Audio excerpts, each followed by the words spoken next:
Sir एक सवाल, मैं बहुत छोटी थी तब से मैं बहुत लोगों से पूछ चुकी हूँ, महाभारत का युद्ध क्यों हुआ? किसकी गलती से महाभारत हुआ, ये उत्तर दो मुझे। अभी मजा आएगा ना भिड़ो। अगर कोई अपनी पूरी शक्ति किसी युद्ध में लगा रहा हो तो इसका अर्थ है वो युद्ध है तो उसी का। ये युद्ध कृष्ण का है। क्या बात है सर, क्या बात है सर, क्या बात, ये बात है।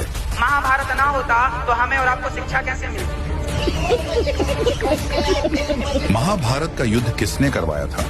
आज इसी सवाल को विस्तार से क्लियर करने के लिए हम आपके बीच दो संतों के आध्यात्मिक विचार लेकर आए हैं। इस आध्यात्मिक ज्ञान चर्चा में एक तरफ हैं आचार्य प्रशांत जी और दूसरी तरफ हैं संत रामपाल जी महाराज। इन आध्यात्मिक संतों में किसका ज्ञान सर्वोत्तम है?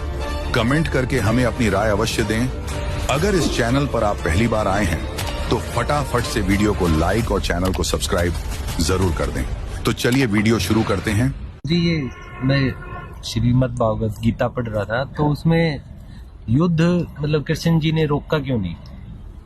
और दूसरा है मतलब अर्जुन नहीं युद्ध करना चाहता था फिर भी कृष्ण जी ने उसको क्यों उकसाया कि भाई कर। युद्ध क्यों रोके?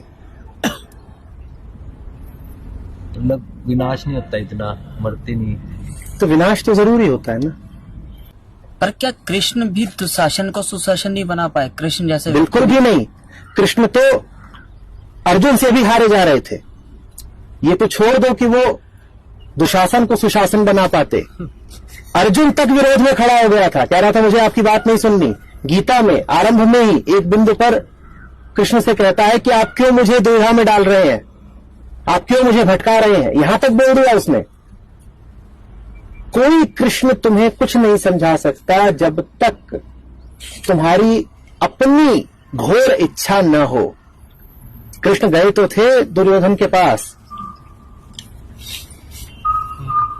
दो न्याय यदि तो आधा दो, उसमें भी यदि कोई बाधा हो तो दे दो केवल 5 ग्राम, रखो अपनी धरती तमाम। और क्या किया दुर्योधन ने? दुर्योधन ने कहा अच्छा तुम्हें 5 गांव चाहिए। कृष्ण ने कहा था कि मुझे आधा राज्य नहीं चाहिए पांडवों के लिए, तुम ऐसा करो 5 गांव दे दो, हमें युद्ध नहीं करना, 5 गांव दे दो बस, हम चुपचाप चले जाएंगे। दुर्योधन ने कहा देता हूं 5 गांव। उसने सैनिक बुलाए कि कृष्ण को बंदी बना लो यहीं पर। कौन समझाएगा ऐसे को? गुरु समझाने आया है और वो गुरु को बंदी बना रहा है। ऐसे को कौन समझा सकता है?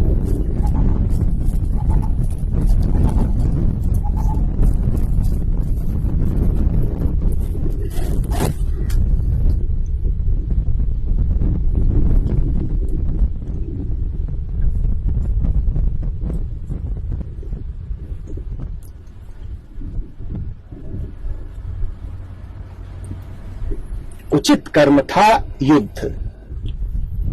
अर्जुन करुणावश नहीं कह रहा था कि मुझे युद्ध नहीं करना। अर्जुन मोहवश, संस्कारवश, धारणावश कह रहा था।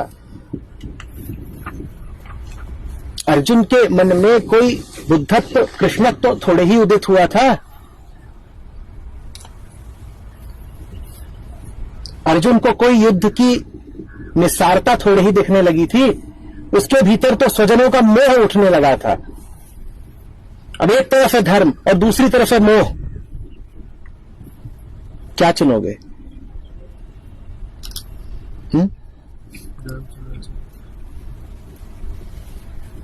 दोस्तों, अभी आपने सुने आचार्य प्रशांत जी के आध्यात्मिक विचार। आइए अब सुनते हैं संत रामपाल जी महाराज के आध्यात्मिक विचार। श्री कृष्ण कौन थे? श्री कृष्ण विष्णु अवतार थे, यानी विष्णु जी की ही आत्मा यहां आई हुई थी। श्री कृष्ण तो अर्जुन का साला था और साले ने भूल गया। वो कृष्ण नहीं था उस समय, वो विराट रूप दिखाया उसने। कृष्ण का भूल भाल गया, वो विराट रूप दिखाई दिया उसने। तो श्री कृष्ण नहीं था वो। श्री कृष्ण जी के अंदर वो काल बोला था, उसने जुल्म करवाना था। श्री कृष्ण नहीं चाहता था ये युद्ध हो, क्योंकि वो पहले ही मना कर दिया था कि मैं युद्ध भी नहीं करूंगा और मैं हथियार भी नहीं उठाऊंगा। एक तरफ मेरी सेना होगी, एक तरफ मैं होऊंगा। भगवान कृष्ण ने यही सोचा था कि ये और नहीं तो पांडव मान जाएंगे इस बात पे। जब एक तरफ ये मुझे तो लेंगे ही लेंगे क्योंकि मैं इनका रिश्तेदार हूं। एक तरफ सेना लगा दी तो वो ये सोचा चाह रहे थे कि अर्जुन युद्ध ये मना कर दे पांडव, हमने युद्ध करते फिर हमारी तो हार है, जब सेना भी नहीं हमारे पास। लेकिन वो फिर भी नहीं माने। कहने का भाव ये है कि भगवान श्री कृष्ण जी महाभारत का युद्ध करवाना नहीं चाहते थे।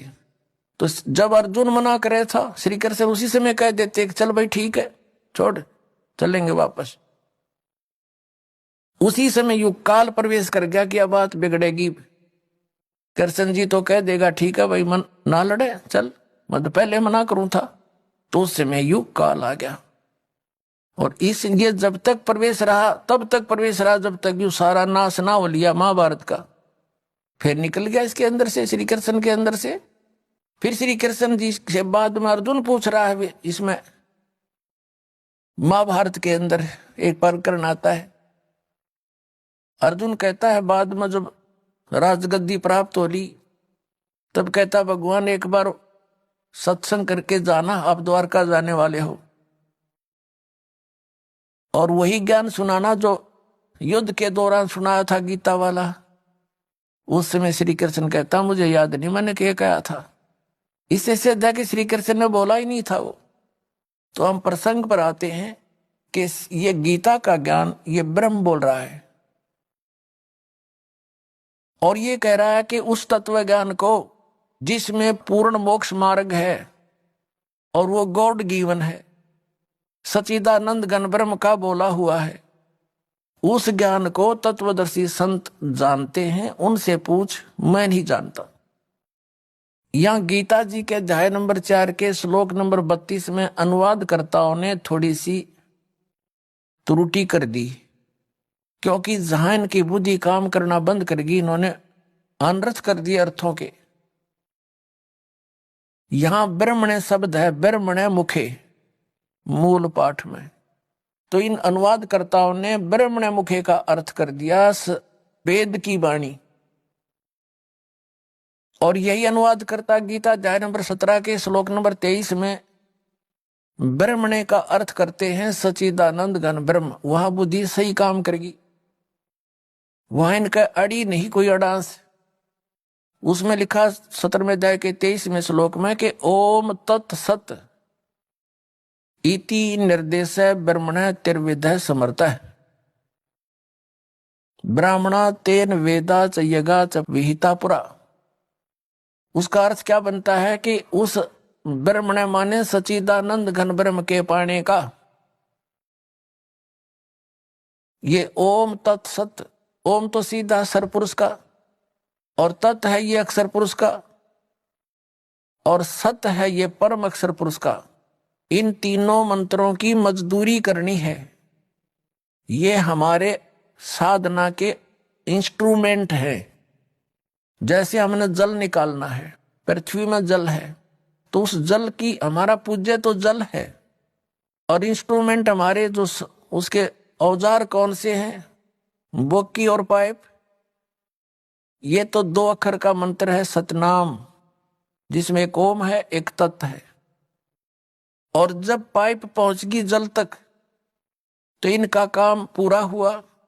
फिर इसके ऊपर हैंड पंप लगाना पड़ेगा। जब वो जल मिलेगा तो सारनाम जो है वो सत, जिसमें इसमें सत नाम से बोला गया है ओम तत् सत में, ये 3 मंत्र हैं। ओम और तत् ये गुप्त है, तत् सांकेतिक है। ये इस दास बता सकता है इस ब्रह्मांड में, और कोई अधिकारी नहीं इस नाम के देने का।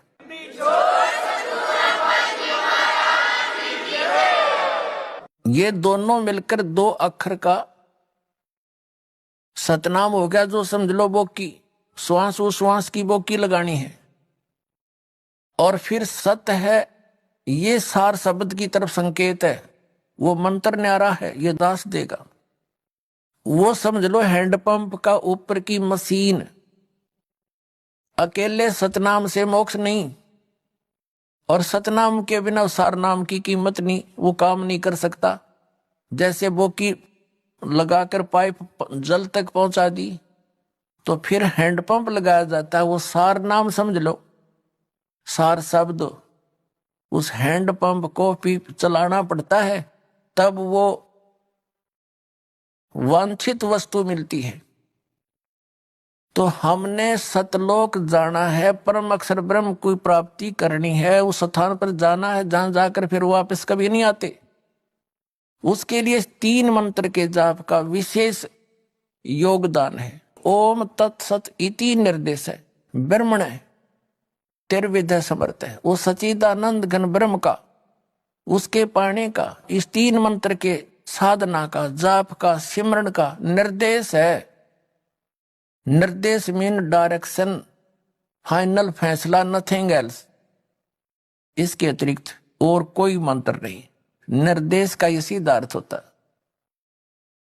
तो कहने का भाव यह है कि वहां इन्होंने ब्रह्म का अर्थ सच्चिदानंद घन ब्रह्म कर दिया, सही कर दिया। और वही ब्रह्म ने अर्थ है चौथे अध्याय के 32वें श्लोक में, या इनकी बुद्धि फिसल गई कि इनको ज्ञान नहीं था, और जिस कारण से इन्होंने अर्थों के अनरस कर दिए, कथाएं घुमा दी। जैसे गीता अध्याय नंबर 7 के श्लोक नंबर 18 में अनुत्तम शब्द है, अनुत्तमम यानी कति घटिया, उसका अति उत्तम बढ़ा दिया इन्होंने। बताओ, चौथी कक्षा के बच्चे ने पूछ ले, उत्तम माने श्रेष्ठ, अनुत्तम माने अश्रेष्ठ, अरे इन्होंने उस अनुत्तम का सर्वश्रेष्ठ कर दिया। व्याकरण बदलने लग गए बिना ज्ञान के, अनर्थ कर दिए। गीता अध्याय नंबर 18 के श्लोक नंबर 66 में वरद शब्द है, वरद माने जाना होता है, इन्होंने आना कर दिया। बिना ज्ञान के निड़ंगे अड़या करें। गुरु बिन काहु न पाया ज्ञान, जो थोथा बुस छड़े मूड किसान। गुरु बिन वेद पढ़े जो प्राणी, समझे न सार रहे अज्ञानी। आज तक ये सब अज्ञानी थे, क्योंकि इनको गुरु नहीं मिले, सतगुरु नहीं मिले। सतगुरु या तो स्वयं परमात्मा आए थे,